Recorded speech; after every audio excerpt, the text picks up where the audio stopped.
you brought up and you mentioned, and I've seen you when I've seen you speak publicly, talk about the fact that humanity could be facing an extinction event. That this is getting to be pretty serious. And I heard you talk about this pre-COVID, before we entered this COVID world with all its madness, and it wasn't hyperbolic. I think you always give vision and hope as to how we can avert this, but there's some serious threats on the horizon. So, can you develop what you see and why you come to that conclusion? Yeah, the science is really founded upon this intersection between soil health, gut health, the microbiome, and what we now understand is the foundation of human life as well as health.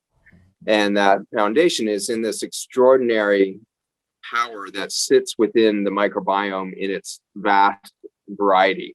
It is through biodiversity that we now find life being founded. And the microbiome is an extraordinary database of genomic intelligence that has emerged from this planet over about a 3.5 billion year period. And with each iteration of life over that 3.5 billion years, we've seen the rise and fall of life forms over and over again. We've seen 5 massive extinction events in the fossil record. And the interesting thing about those extinction events is that when we see massive loss of life, Mother Nature never accepts that as an endpoint. Mother Nature looks to it as an opportunity to reinvent itself with more complexity, more intelligence each time. The last extinction 55 million years ago with the dinosaurs left us without large animals for a large period of time. We lost about 93% of life on Earth, estimates say. And it's interesting that the nature never tried to struggle back to reinvent the dinosaurs. And instead, she leapt forward with the invention of birds and the invention of deciduous trees and the invention of mammals ultimately, and then humans come along. And so in this brief second of life on Earth, the 200,000 years that we've been here as a Homo sapiens, we are at this pinnacle moment of understanding this extraordinary reality that we are the result of this vast nature. We are not the manifest destiny to control her. And so that's kind of the science of what we step into, is that biodiversity, adaptation, and increasing levels of intelligence and complexity in life on Earth has been the trend for billions of years. And we have put ourselves in opposition to that in our science. And nowhere is that opposition more obvious than in our food systems and in the chemical engineering of that food system.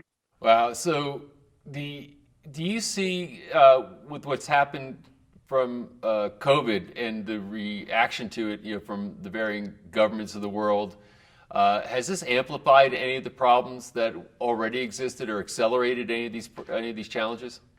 It's symptomatic of it as well. I think there's been a general acceleration of these problems for the last 3 decades, and I see the recent pandemic and everything from the science narrative that came out of it all the way to the public health response, all the way to the regulatory and governmental decisions that have been made around it as symptomatic of this bigger trend rather than a cause of. And so, very early on in that event of the pandemic, I was having conversations with you guys and many others around what I thought was going to unfold. And that wasn't based on some sort of intelligence or supposition on my part. It was simply based on the track record of 30 years of progression of the belief that we were entitled to, and in fact, almost mandated to always improve our technologic innovation in this space of controlling biology, controlling life on Earth.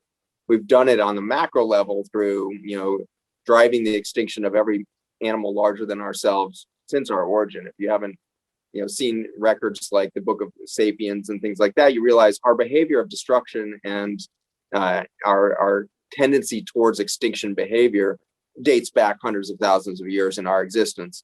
So what we see around us today is simply the culmination where you bring a universal, media voice alongside a narrow narrative of science and biology around a sociopolitical agenda that's tied up in economic forces that are highly reliant on the medical industrial complex.